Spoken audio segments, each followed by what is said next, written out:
श्री शिवाय नमस्तुभ्यम। हर हर महादेव। आज 21 जून की गुरुजी पंडित प्रदीप मिश्रा जी की शिव पुराण कथा पूर्ण हो चुकी है। आज की कथा बहुत अधिक रोचक जानकारियों से भरपूर थी। आज गुरुजी पंडित प्रदीप मिश्रा जी ने बताया कि मंदिर की जगह अगर आप घर पर उपाय करना चाहते हैं तो कर सकते हैं या नहीं। कई लोगों का ये प्रश्न रहता है, उसका जवाब आज गुरुजी ने दे दिया। इसके साथ ही साथ गुरुजी ने यह भी बताया क्या रुद्राक्ष पहनकर हॉस्पिटल जा सकते हैं या नहीं। और इसके साथ ही अगर अभी तक आपने सोमवार के दिन बेलपत्र तोड़ ली, पशुपतिनाथ व्रत या प्रदोष व्रत या फिर शिवरात्रि के व्रत में आपने बेलपत्र तोड़कर शिवलिंग पे अर्पित कर दी है, अभी तक आपने ये गलती की है, तो अब क्या होगा, क्या आपको आपके पूजन का फल मिलेगा या नहीं, यह जानकारी भी गुरुजी ने दी है। साथ ही साथ 24 जून सोमवार का विशेष दिन है, क्योंकि सोमवार के दिन प्रदोष और शिवरात्रि का महासंयोग भी बन रहा है। 24 जून सोमवार प्रदोष शिवरात्रि के महासंयोग पर आपको कौन सा बिल्कुल नया उपाय करना है, उसकी जानकारी भी आपको इसी वीडियो के अंत में मिलने वाली है। आज की कथा में गुरुजी ने कुल 12 उपाय और उपयोगी जानकारियां दी हैं। सभी की जानकारी हम आपको इस वीडियो के माध्यम से देने वाले हैं। अगर किन्हीं कारणवश आपने आज की कथा नहीं सुन पाई तो पूरी कथा का सार आपको इस छोटे से वीडियो से प्राप्त होने वाला है। बढ़ते हैं आज की कथा की पहली विशेष जानकारी की ओर। कथा शुरू होते ही गुरुजी ने कहा, इस मानव शरीर में 2 चीजें साफ होना जरूरी हैं, पानी और वाणी। अगर पानी गंदा हो जाता है तो शरीर के लिए हानिकारक है, पीने लायक नहीं होता, और अगर वाणी गंदी हो जाती है तो बात करने लायक नहीं होती है। बढ़ते हैं आज की कथा की दूसरी विशेष जानकारी कि गुरुजी ने कहा, जब आप भगवान की भक्ति में ज्यादा रम जाते हैं, ज्यादा भक्ति में लीन हो जाते हैं, तो भगवान आपको अपने आप से दूर करने का प्रयत्न करने लगते हैं। आपको धन देकर, आपको दौलत देकर, आपको वैभव देकर, सुख शांति देकर वह खुद से आपको दूर करने का प्रयास करते हैं। और वह ये सब चीजें जब आपको मिल जाती हैं तो आप भी मंदिर जाना बंद कर देते हैं, भगवान से मिलना बंद कर देते हैं। बल्कि ऐसा आपको बिल्कुल नहीं करना है। सब चीजें मिलने के बावजूद भी आपको भगवान की भक्ति से दूर नहीं होना चाहिए। बढ़ते हैं आज की कथा की तीसरी विशेष जानकारी की ओर। गुरुजी ने कहा, 3 को कभी मत भूलना, मुसीबत में डालने वाले को, मुसीबत से निकालने वाले को, और मुसीबत के साथ देने वाले को। बढ़ते हैं आज की कथा की चौथी विशेष जानकारी की ओर। गुरुजी ने कहा, मृत्यु की तिथि, मृत्यु का पल, मृत्यु की घड़ी कब है किसी को नहीं पता।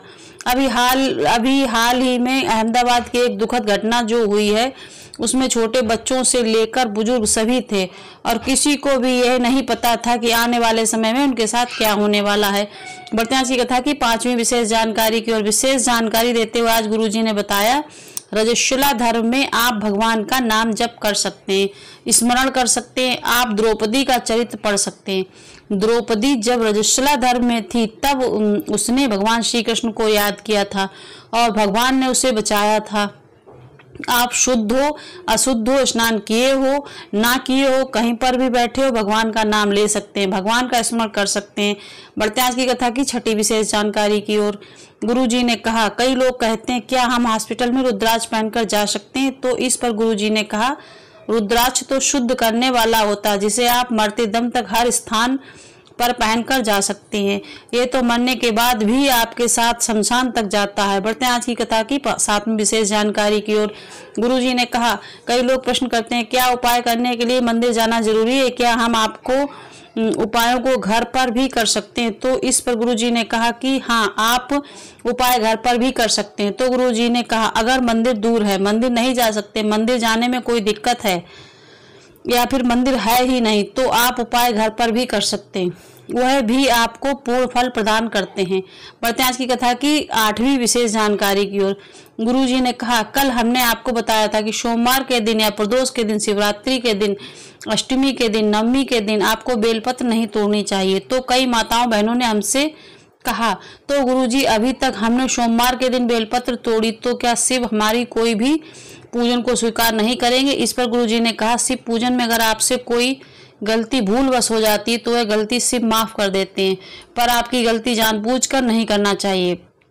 आपको भूतकाल का चिंतन कर चिंतित नहीं होना है कि क्या आपने किया, आपसे गलती हुई, आपको तो वर्तमान में गलती नहीं करना, इस बात का आपको ध्यान रखना है। बढ़ते आज की कथा की 9वीं विशेष जानकारी की ओर। गुरुजी ने कहा, पहले भी कहा है, अगर आप भोलेनाथ के मंदिर में जा रहे हैं और लौट के सीधे आप अपने घर आने के बजाय किसी मामा के घर, बुआ के घर, मौसी के घर, नाना के घर चले गए तो आपको ऐसा बिल्कुल नहीं करना चाहिए। या फिर कहीं पर खड़े होकर बात करने लगे, ऐसा भी आपको बिल्कुल नहीं करना चाहिए, क्योंकि सीधे आपको घर आना चाहिए। ना जाने शिव ने आपको क्या प्रदान किया है जो आपको प्राप्त होने वाला है। बढ़ते आज की कथा की 10वीं विशेष जानकारी की ओर। गुरुजी ने कहा, भगवान का मंदिर, भगवान की कथा, भगवान का तीर्थ स्थल ऐश करने के लिए नहीं है, सेल्फी लेने के लिए नहीं है, यह तो भगवान की भक्ति करने के लिए है। आपको भगवान के दर्शन करके अपने दिल की बात भगवान से कह देना है, भगवान का दीदार कर लेना है। बढ़ते हैं आज की कथा की 11वीं विशेष जानकारी की ओर। 24 जून 2025 जो दिन आने वाला है, सोमवार का दिन है, प्रदोष की तिथि है, साथ ही साथ शिवरात्रि का भी योग बन रहा है। ऐसे में यह सोमवार बहुत विशेष है। 3 तिथियां आपको एक दिन देखने को मिल रही हैं, सोमवार, प्रदोष और शिवरात्रि। और इस दिन आपको कौन सा नया उपाय करना है जो कि गुरुजी पंडित प्रदीप मिश्रा जी का बताया है, वह हम आपको इस वीडियो में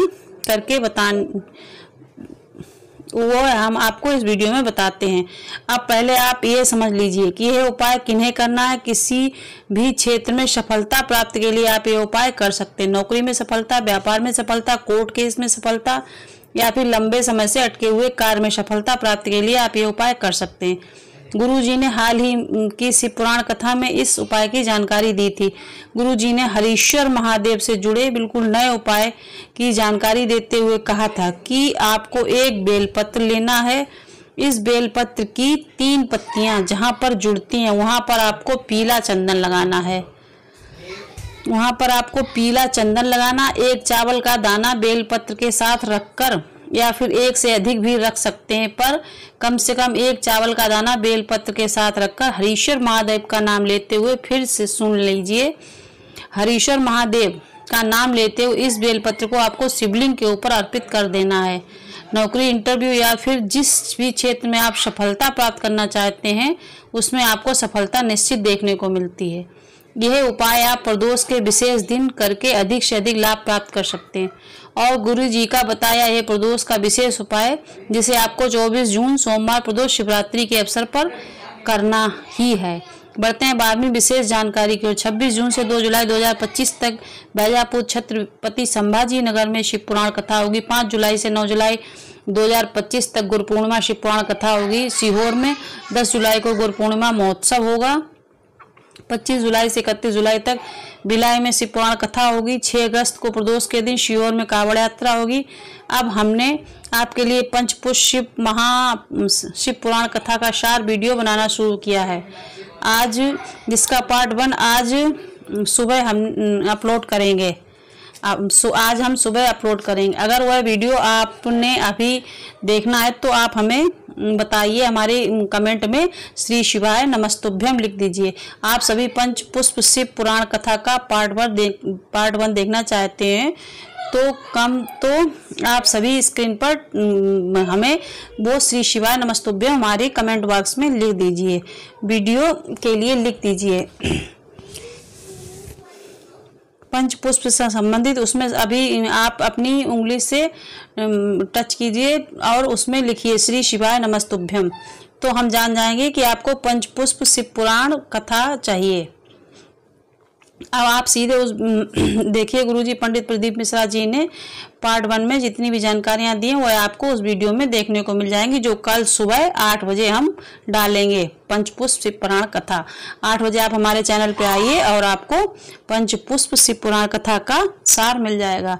अगर आपको कोई भी और समस्या हो या कोई भी कुछ क्वेश्चन पूछना है तो आप कमेंट कर करके पूछ सकते हैं हमसे, हम आपकी सभी समस्याओं का समाधान करेंगे और अधिक से अधिक पूजा पाठ के बारे में जानने के लिए बताने के लिए प्रयत्न करेंगे।